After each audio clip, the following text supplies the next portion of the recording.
ಈ ಕಾರ್ಯಕ್ರಮದ ಪ್ರಾಯೋಜಕರು ಯುವಂ ಯುಗಂ ಕನ್ನಡ ಮಾಸಿಕ ಪತ್ರಿಕೆ. ನಮಸ್ಕಾರ ವೀಕ್ಷಕರೇ, ಶ್ರೀಗರಿ ವಾರ್ತೆಗರಿಗೆ ಸ್ವಾಗತ. ನಾನು ನಿಮ್ಮ ಗ್ರಹೇಶ್ವರ ಗಾರ್ಡಿಗೇಂದ್ರ.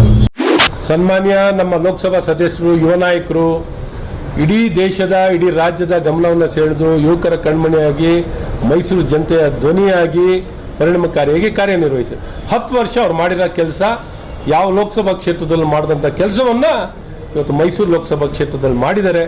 ಆ ಕೆಲಸನೇ ಅದಕ್ಕೆ ಸಾಕ್ಷಿ ಗುಡ್ಡೆಯಾಗಿದೆ. ಹಾಗಾಗಿ ಸೀಟಿಗೆ ನಮ್ಮ ಎಲ್ಲ ಸಂಸದೀಯ ಮಂಡಳಿ, ಪಾರ್ಲಿಮೆಂಟರಿ ಬೋರ್ಡ್ ಇನ್ಯಾರು ಘೋಷಣೆ ಮಾಡೋಕ್ಕಾಗಲ್ಲ. ಇಲ್ಲಿ ಪಾರ್ಲಿಮೆಂಟರಿ ಬೋರ್ಡ್ ಬಿಟ್ಟರೆ ಇನ್ಯಾರು ಘೋಷಣೆ ಮಾಡಲ್ಲ. ಅವ್ರು ಘೋಷಣೆ ಮಾಡಿದಾಗ ನಿಮ್ಗೆ ಹೇಳ್ತೀವಿ. ಹಾಗಾಗಿ ಬಿಡಿ, ಈಗ ಅವ್ರು ಮಾಡಿದ ಕೆಲಸದ ಬಗ್ಗೆ ಮಾತಾಡೋಣ, ಮೋದಿಯವ್ರು ಮಾಡಿದ ಕೆಲಸದ ಬಗ್ಗೆ ಹೇಳೋಣ. ಇವತ್ತು ನಾವು ಬಂದಿರೋದು, ನಾವು ಮಾಡಿರೋಂಥ ಒಳ್ಳೆ ಕೆಲಸವನ್ನ ಪ್ರತಿಯೊಬ್ಬರಿಗೂ ತಿಳಿಸ್ಬೇಕು. ಗ್ರಾಮ ಚಲೋ, ಸ್ವನಿಧಿ ಯೋಜನೆಯಿಂದ ಹಿಡಿದು ವಿಶ್ವಕರ್ಮ ಯೋಜನೆಯಿಂದ ಹಿಡಿದು ಇವತ್ತು ರಾಮದಾಸ್ ಅವರು ಪ್ರತಿಯೊಂದು ವಿಚಾರಗಳನ್ನು ಹೇಳಿದ್ದಾರೆ. ನೀವೇ ಹೇಳಿ, ಮೈಸೂರಿನಲ್ಲಿ ಇಷ್ಟು ಕೆಲಸವನ್ನ ಯಾರು ಮಾಡಿದ್ರು? ಹೀಗಾಗಿ ನಾವು ಬಹಳ ಸ್ಪಷ್ಟವಾಗಿ ಈ ರಾಜ್ಯದ ವಿಚಾರ ಹೆಚ್ಚು ನಾವು ಮಾತಾಡಕ್ ಹೋಗಲ್ಲ. ರಾಜ್ಯದ ವಿಚಾರಗಳನ್ನ ಇದು ನಾವು ಇಟ್ಕೊಳ್ತೀವಿ. ಪಾರ್ಲಿಮೆಂಟ್ ಚುನಾವಣೆಯಲ್ಲಿ ನರೇಂದ್ರ ಮೋದಿ ಅವರು NDA ಸರ್ಕಾರ ಮಾಡಿದಂತ ಒಳ್ಳೆ ಕೆಲಸವನ್ನು ಹೇಳ್ತೀವಿ. ನರೇಂದ್ರ ಮೋದಿ ಅವರಿಗೆ ಪ್ರತಿಸ್ಪರ್ಧಿ ಯಾರು?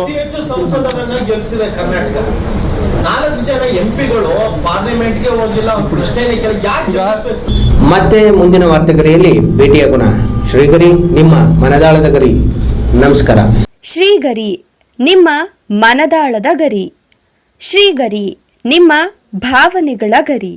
ಶ್ರೀಗರಿ, ನಾಡಿನ ಹೆಮ್ಮೆಯ ಗರಿ. ಮನೆ ಮನಗಳ ಗರಿದು ಶ್ರೀಗರಿ, ತನು ಮನ ಧನಗಳ ಗರಿದು ಶ್ರೀಗರಿ, ವಿಶ್ವದ ದೇಶದ ನಾಡಿನ ಗರಿದು ಶ್ರೀಗರಿ. ಶ್ರೀಗರಿ ಶ್ರೀಗರಿ ಶ್ರೀಗರಿ ಶ್ರೀಗರಿ ಶ್ರೀಗರಿ, ನಿಮ್ಮ ಮನದಾಳದ ಗರಿ.